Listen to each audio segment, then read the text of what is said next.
I woke up to a miracle today. Triggers fade as I find my way. No judgment to lead astray. In this peaceful state I'll stay. Welcome to A Course in Miracles in Practice.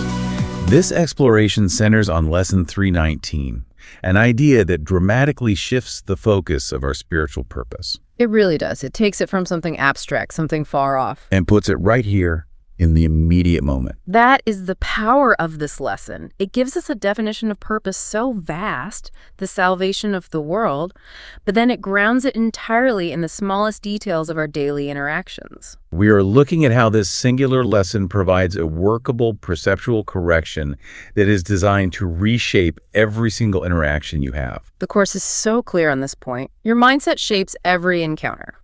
Lesson 319 provides the perfect tool to ensure that influence is guided by truth, not by separation. It's about speaking with an uncompromising sincerity. And responding to the world without that shield of defensiveness. That is what salvation looks like when it hits the ground. It is. Now, before we go further, I do want to make a quick note. Please. We need to apologize for some occasional delays in pushing out this content. This project, A Course in Miracles in Practice, is really a heartfelt one about living from a place of love and unity. Especially in a world that feels so chaotic. And that chaos sometimes affects production. This is a one-woman production run by Allison as a labor of love between two jobs and other commitments. So we deeply appreciate you being present and sharing this time with us. Your engagement means everything. And if you have questions about the lessons or want to share your own experiences, you can reach us at ACIM at theworldharmonyproject.org. We really value that connection. Let's begin this exploration by reviewing the source material, the lesson itself. Listen closely to how the text connects the vastness of salvation with the humility of simply letting go of arrogance. Lesson 319. I came for the salvation of the world.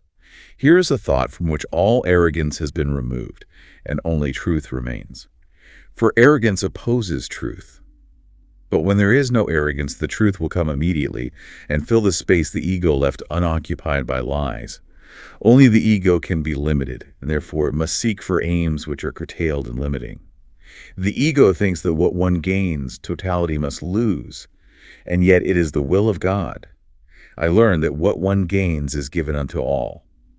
Father, your will is total, and the goal which stems from it shares its totality. What aim but the salvation of the world could you have given me? But this could be the will myself has shared with you. That is such a powerful piece of text. It really is. And when we hear that word salvation, our minds almost can't help but default to centuries of historical and theological baggage. We think of grand events, external rescues, maybe some ultimate reward you get after a life of effort. Right. It sounds dramatic, distant, and maybe even something achievable only by a select few. But in the context of the Course, salvation isn't an outcome delivered by some external force. It is the immediate internal correction in how your mind interprets what it sees. That's all it is. It's the willingness to let truth lead, instead of letting the ego project its fearful interpretations onto every situation. Which makes salvation utterly straightforward and available every second of every day. It becomes a clear, conscious choice made throughout the day. Nothing remote, nothing mystical. It's purely functional. This brings us to the core mechanism of it all then. The mind as the absolute starting point. It has to be. If salvation is a correction in perception, the only place it can possibly occur is in the mind of the person perceiving. The Course teaches us that every encounter, every reaction, every single feeling of conflict is born internally long before it gets projected outward. So the practice really becomes about managing that internal state. We release the ego's interpretation, that whole narrative of scarcity, competition, or threat. And the lesson is explicit about what happens next. It says truth comes immediately to fill the space the ego left unoccupied by lies. I think the word immediately is so important there. It's not something you have to wait for. Not at all. And think of it actively. This is not a passive process where you just sit back. We are actively choosing to interrupt the ego's chain reaction. And that accuracy, that truth that rushes in, it manifests instantly in how we engage with the world, doesn't it? It changes how you listen. You stop listening just to formulate your defense or your counter argument. We're actually hearing what's being said. Yes, and it changes how you answer. You start speaking from a position of security, not from a place of trying to score points or win the exchange. And crucially, it changes how we refuse to let a relationship devolve into a competition. The ego thrives on that contest. It absolutely lives for status, being right, for establishing superiority. The choice for salvation, which is really just the choice for truth, dissolves that entire competitive framework. Let's analyze that fundamental conflict the lesson describes. The ego's framework versus the basis of shared identity. The ego's framework is built entirely on metrics of separation. It sees everything through this lens of loss or gain. If you are successful, the ego immediately believes that must somehow detract from my own success. It's a constant comparison. It also insists that our relationships must feel fragile. It tells us we need to assign a meaning to every subtle reaction, every shift in tone, every facial expression we perceive. It's exhausting. Was that look a judgment? Did that tone of voice imply rejection? The ego measures fairness so meticulously. And the Course offers a completely different relational basis, a foundation of shared identity. That single concept is the great undoing of the ego's automatic patterns of thinking. It short-circuits the whole system. Because if we come from the same mind, if we share the same source, the very idea of competing, of gaining or losing relative to each other, It becomes nonsensical. It's illogical. the moment that memory of shared identity surfaces in an interaction, the ego's framework just loses its grip. If we are fundamentally unified, where is the boundary that allows for comparison or for competition? That realization negates the very foundation of the ego's argument for separation. This leads us directly to the immense strength of the lesson when it declares, "Father, your will is total." That concept of totality is so essential.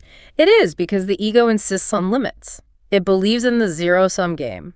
What one gains, totality must lose. But when we choose the purpose described in the Course, the salvation of the world, we step completely outside of those limiting metrics. And this is where that profound difference between scarcity and extension emerges.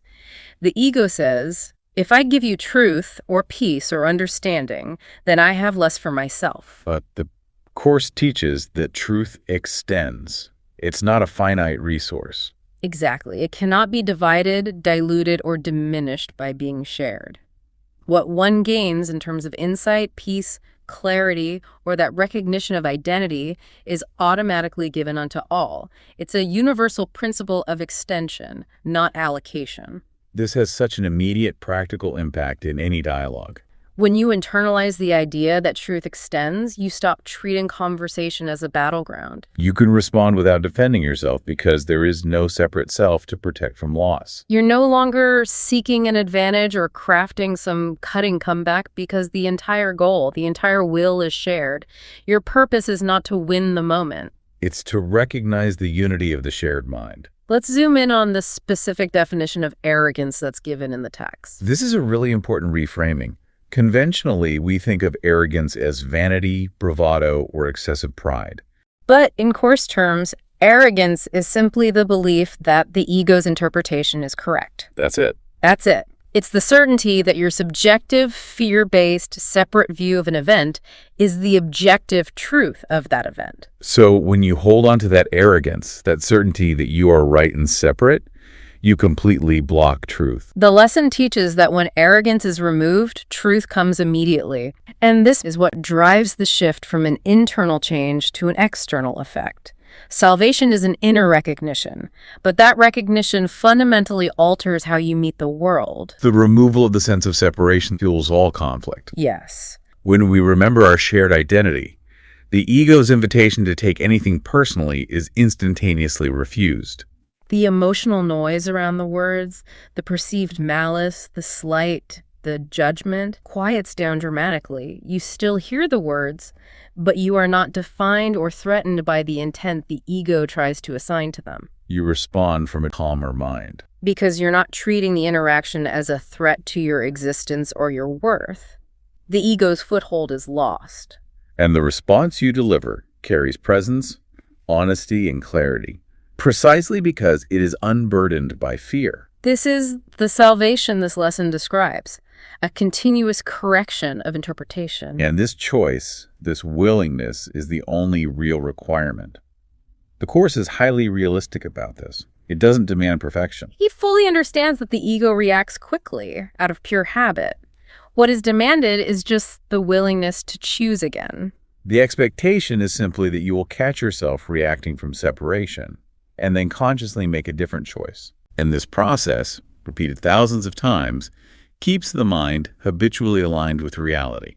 We don't demand that the other person change their behavior. This entire lesson is totally reliant on internal perception. It works in every single situation. The lesson doesn't require the other person to be spiritual or even polite. Not in the slightest. It rests entirely on how you choose to see them.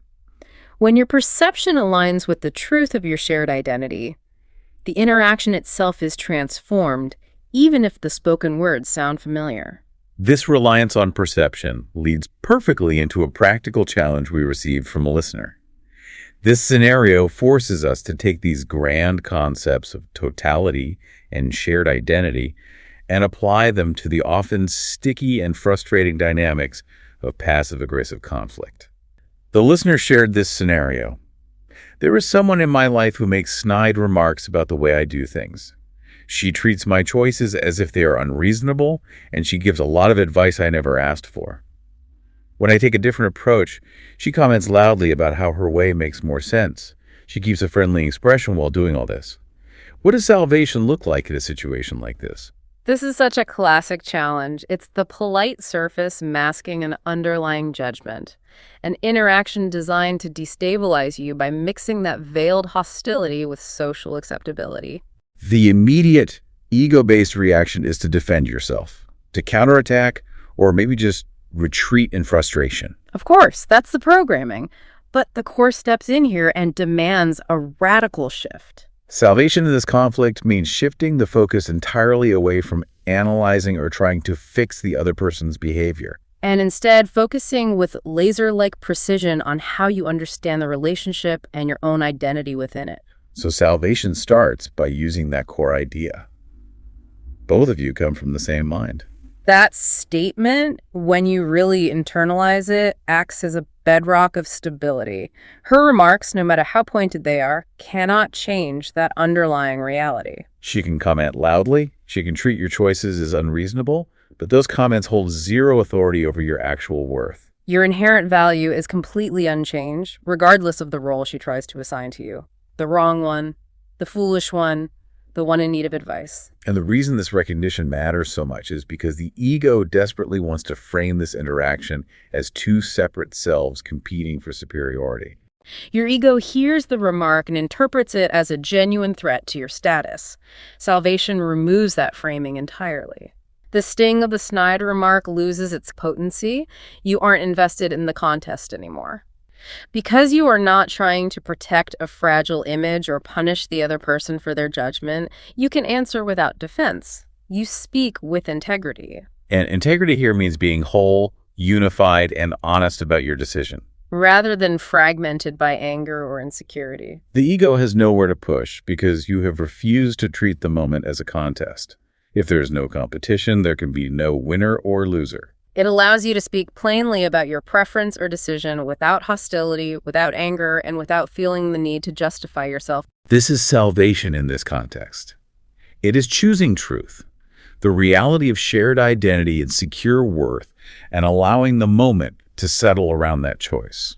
The moment you recognize the ego at play in her or in you, you can interrupt its projection. You can apply the theoretical concepts of Lesson 319 when you're faced with a real conflict. When that snide remark or unsolicited piece of advice lands, just pause. The ego's reaction is often an immediate internal narrative that frames you as the victim who must retaliate or justify. Don't act from that impulse. No. Simply observe the discomfort. Name the feeling: defensiveness, irritation, frustration. This observation creates the necessary distance between the stimulus and your eventual response. Remember shared identity. This is the active internal diversion that breaks the ego's control. Affirm the truth. You might use specific phrases like, "We come from the same source," or "I choose peace over judgment." This is the mental image of unity, the sharp internal redirection away from the ego's narrative and back to the spirit's purpose. It is the internal equivalent of taking a decisive, firm breath that re-anchors your perception in reality. This is not just a spiritual thought, is it? It's a behavioral interruption technique. Absolutely. It stops the adrenaline response that leads to conflict. If you can't form the words, even a moment of conscious breathing is enough to disrupt the automatic loop of comparison and defensiveness. You are actively choosing to sever the connection between her external judgment and your internal sense of self. Step 3. Return to your own decision. Once you're anchored in that shared identity, you reclaim your internal authority. Acknowledge to yourself that your choice, your approach, your decision came from your own mind, and it remains valid and sovereign. Her judgment doesn't invalidate your choice. Not in the slightest. This is an act of grounded internal affirmation. You do not need her validation. You only need to reestablish trust in your own guidance. This step is so crucial because it ensures you don't become passive. Salvation does not mean letting people walk all over you. It means reclaiming the authority of your internal truth. Your decision is valid because it arose from your own peace, not because it was externally approved. Then speak with clarity when needed. The purpose of the course is not to prescribe what you must say, but to guide you back to a state of peace, so that whatever you do say or choose to do comes from the love and security of oneness. When you speak from peace, the hostility is just absent. Your voice carries confidence, not aggression. The response might be brief and simple, something like, "Thank you for the suggestion, but I've chosen a different approach that works well for me." The key is the delivery. It is firm, non-hostile, and non-defensive. If you are not trying to punish her or justify yourself, your words simply state a fact about your reality. This neutrality denies the ego the contest it so desperately seeks. And finally, reflect afterward. This reinforces the practice. After the interaction is over, take a moment to recognize any point where you managed to respond from awareness rather than from ego. Did you manage to pause before snapping back without hostility? Recognizing that moment of successful choice reinforces the lesson, making the path of truth easier to access the next time. This makes the practice non-mystical. It's about building a new habit. When we engage these steps, we make the abstract concept of salvation tangible. We are actively bringing awareness to peace and unity. This process instantaneously makes us aware of the ego's persistent attempt to maintain separation by hijacking our social interactions and turning them into arenas of judgment and comparison. This framework allows you to see the conflict so clearly. The person making the snide remarks is operating from a belief in separation and scarcity. By choosing shared identity, you unilaterally end the war. This is how Lesson 319 provides a tangible daily purpose. It restates the entire goal of existence, defining it not as achieving some perfect future state, but as making a perfect choice in this moment. The grandeur of saving the world is distilled down to the humility of refusing to take offense. When we see others through the lens of shared identity, the ego loses its authority entirely. And our responses become characterized by clarity, honesty, and confidence because we remember that nothing real, our worth, our connection, our shared purpose, can possibly be threatened by the appearance of separation. We appreciate you taking this exploration with us today. If you wish to share your questions or your experiences as you work through these lessons, please reach out to us. The contact information remains ACIM@theworldharmonyproject.org.